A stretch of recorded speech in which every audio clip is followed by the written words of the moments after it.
നമസ്കാരം, ഞാൻ Rakesh M G. നമ്മുടെ വാഹനത്തിൻ്റെ എൻജിൻ ഓയിൽ ലീക്ക് ഉണ്ടെന്നുണ്ടെങ്കിൽ അതൊരു വലിയ സംഭവമാണോ? ശരിക്കും അതൊരു വലിയ സംഭവം തന്നെയാണ്. ഇങ്ങനെ ഒരു സംശയം എൻ്റെ ഒരു സബ്സ്ക്രൈബർ ചോദിച്ചിരിക്കുന്നത് ഹല പബ്ലിഷിംഗ് മീഡിയ ആണ് ചോദിച്ചിരിക്കുന്നത്. ചോദ്യം ഇങ്ങനെയാണ്: ഓയിൽ ലീക്ക് വലിയ ഇഷ്യൂ ആണോ?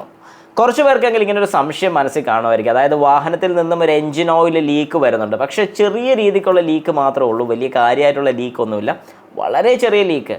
ശരിക്കും ഈ ചെറിയ ലീക്ക് ഒരു വലിയ സംഭവം തന്നെയാണ്. കാരണം എന്താണെന്ന് പറഞ്ഞാൽ, നമ്മൾ പലപ്പോഴും മനസ്സിലാക്കാൻ ശ്രമിക്കാത്ത അല്ലെങ്കിൽ മനസ്സിലാക്കാതെ പോകുന്ന ഒരു കാര്യമാണ്, വാഹനത്തിൽ ചെറിയൊരു ഓയിൽ ലീക്കല്ലേ ഉള്ളൂ, വലിയ കുഴപ്പമൊന്നുമില്ല, ഒന്നും വരാനില്ല എന്നാരെങ്കിലും പറഞ്ഞിട്ടുണ്ടെങ്കിൽ അങ്ങനെയല്ല. ചെറിയ ഓയിൽ ലീക്കിൽ നിന്നാണ് വലിയൊരു ഓയിൽ ലീക്കിലേക്ക് സംഭവം വരുന്നത്. ചെറിയൊരു ലീക്ക് നമ്മൾ ശ്രദ്ധിച്ചില്ല അല്ലെങ്കിൽ പോകട്ടെ എന്ന് വെച്ച് കഴിഞ്ഞാൽ നമ്മുടെ വാഹനത്തിൻ്റെ എൻജിൻ ഓയിൽ അവിടെ കുറഞ്ഞുകൊണ്ടിരിക്കുകയാണ്. എൻജിൻ ഓയിൽ അവിടെ കുറഞ്ഞു കഴിഞ്ഞാൽ എന്താ സംഭവിക്കുന്നത് ചോദിച്ചാൽ, നമ്മുടെ വാഹനത്തിൻ്റെ ഏറ്റവും പ്രധാനപ്പെട്ട ഒരു ഘടകം തന്നെയാണ് എൻജിൻ ഓയിൽ എന്ന് പറയുന്നത്. അതായത് നമ്മുടെ ശരീരത്തിൽ ബ്ലഡിൻ്റെ സെയിം ഫങ്ഷനാണ് നമ്മുടെ എൻജിൻ ഓയിൽ പ്രവർത്തിക്കുമ്പോൾ നടക്കുന്നത്, അല്ലെങ്കിൽ എൻജിൻ ഓയിൽ ചെയ്യുന്നത്.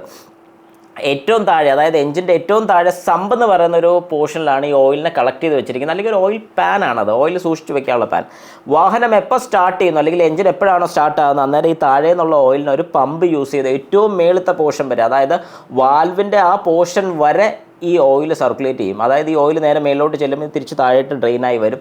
പിന്നെ ഈ സർക്കുലേഷൻ ഇങ്ങനെ കണ്ടിന്യൂസ് ആയിട്ട് നടന്നുകൊണ്ടിരിക്കുകയാണ്. എന്തിനാണ് ഈ സർക്കുലേഷൻ നടക്കുന്നതെന്ന് ചോദിച്ചു കഴിഞ്ഞാൽ, എല്ലാം പോർഷനിൽ, അതായത് നമ്മുടെ എൻജിനകത്ത് വരുന്ന എല്ലാ പോർഷൻ ലൂബ്രിക്കേഷൻ ചെയ്യാൻ വേണ്ടി, അതായത് ലൂബ് ചെയ്യാൻ വേണ്ടിയിട്ട്. രണ്ടാമത്തെ കാര്യം, ഒരു ക്ലീനിങ് ഏജൻ്റാണ് ശരിക്കും ഈ പറയുന്ന എൻജിൻ ഓയിൽ. അതായത് ഇതിനകത്തുണ്ടാകുന്ന അല്ലെങ്കിൽ ഇതിനകത്ത് വരുന്ന കാർബൺ ഡെപ്പോസിറ്റ്സും ഫ്യൂവലിൻ്റെ സ്റ്റെയിൻസും അങ്ങനെ എന്തെങ്കിലുമൊക്കെ ഉണ്ടെങ്കിൽ അതെല്ലാം വലിച്ച് തിരിച്ച് താഴെ നമ്മുടെ സമ്പിലോട്ട് കൊണ്ടുവരും.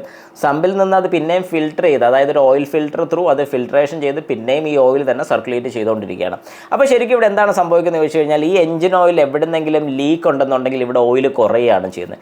അങ്ങനെ എൻജിൻ ഓയിൽ കുറയാൻ തുടങ്ങിക്കഴിഞ്ഞാൽ പല ഭാഗത്തോട്ടും എൻജിൻ ഓയിൽ കിട്ടാതെ വരും. അങ്ങനെ എൻജിൻ ഓയിൽ കിട്ടാതെ വന്നു കഴിഞ്ഞാൽ വാഹനത്തിനകത്ത് തേയ്മാനം ഉണ്ടാകും. അതായത് എൻജിനകത്ത് തേയ്മാനം വന്നിട്ട് ഈ പറഞ്ഞതുപോലെ കംപ്രഷൻ ലീക്ക്, എൻജിൻ പണി, ഇങ്ങനത്തെ ഓരോ കാര്യങ്ങൾ വരും. അപ്പോൾ ശരിക്കും പറഞ്ഞു കഴിഞ്ഞാൽ നമ്മൾ ഈ പറയുന്ന പോലെ കൃത്യമായിട്ടുള്ള സർവീസ് ചെയ്താൽ മാത്രം പോരാ. സർവീസിൽ അവർ ഏതെങ്കിലും കാര്യം റെക്കമെൻഡ് ചെയ്യുന്നുണ്ടെങ്കിൽ, അതായത് എൻജിൻ ഓയിൽ ലീക്ക് ഉണ്ട്, ഇന്ന പാർട്സ് മാറണം, ഇനി മേജറായിട്ട് എന്തെങ്കിലും ഒരു റേറ്റ് അവർ പറയുകയാണെന്നുണ്ടെങ്കിൽ നമുക്ക് ഓപ്ഷൻസ് ഉണ്ട്. വേറൊരു സ്ഥലത്തും കൂടെ ഒന്ന് കാണിച്ചു നോക്കാം. ഇനിയിപ്പോൾ അവർ ജസ്റ്റ് ചുമ്മാ പറയുന്നതാണ് എന്നുണ്ടെങ്കിൽ നമുക്ക് വേറൊരു സ്ഥലത്തും കൂടെ കാണിച്ചു നോക്കാനുള്ള ഓപ്ഷൻസ് ഉണ്ട്. അപ്പോൾ അതുകൊണ്ട് ഓയിൽ ലീക്ക് ഒരു കാരണവശാലും തള്ളിക്കളയരുത്. ചെറിയ ഓയിൽ ലീക്ക് ആണെങ്കിൽ പോലും, ഇപ്പം മെയിനായിട്ടൊക്കെ നമ്മുടെ വാഹനത്തിൽ വരാൻ സാധ്യത എന്ന് പറഞ്ഞാൽ വാൽവ് കവറിൻ്റെ പാക്കിംഗ് എന്നൊക്കെയാണ് ലീക്ക് കൂടുതൽ വരാനുള്ള ചാൻസ്. അപ്പോൾ അങ്ങനെയൊക്കെ ലീക്ക് ഉണ്ടെന്നുണ്ടെങ്കിൽ ഉറപ്പായിട്ട് അത് എത്രയും പെട്ടെന്ന് ക്ലിയർ ചെയ്യുന്നതാണ് ഏറ്റവും നല്ലത്. ഇനി അടിഭാഗത്ത് സമ്പിൻ്റെ പോർഷനിലൊക്കെ എവിടെയെങ്കിലും ഹിറ്റോ വല്ലതൊക്കെ ഉണ്ടായിട്ടുണ്ട്, അവിടെ നിന്ന് ചെറിയ ലീക്ക് തുടങ്ങിയിട്ടുണ്ടെങ്കിൽ വെച്ചുകൊണ്ടിരിക്കരുത്. എത്രയും പെട്ടെന്ന് ഓയിൽ ലീക്ക് കറക്റ്റ് ചെയ്യുന്നതാണ് ഏറ്റവും നല്ലതെന്ന് ഞാൻ പറയുന്നത്. ഇപ്പോൾ എന്തെങ്കിലും സൗണ്ടോ കാര്യങ്ങളൊക്കെ വന്നാൽ, സസ്പെൻഷൻ റിലേറ്റഡ് ആയിട്ടൊക്കെ പ്രശ്നം വന്നെന്ന് പറഞ്ഞാലും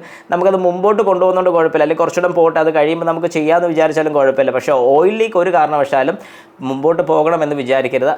ഓൺ ദ സ്പോട്ട്, നിങ്ങൾ കാണുന്ന ഓൺ ദ സ്പോട്ട് തന്നെ ആ വർക്ക് ക്ലിയർ ചെയ്യുന്നതാണ് ഏറ്റവും നല്ലത്.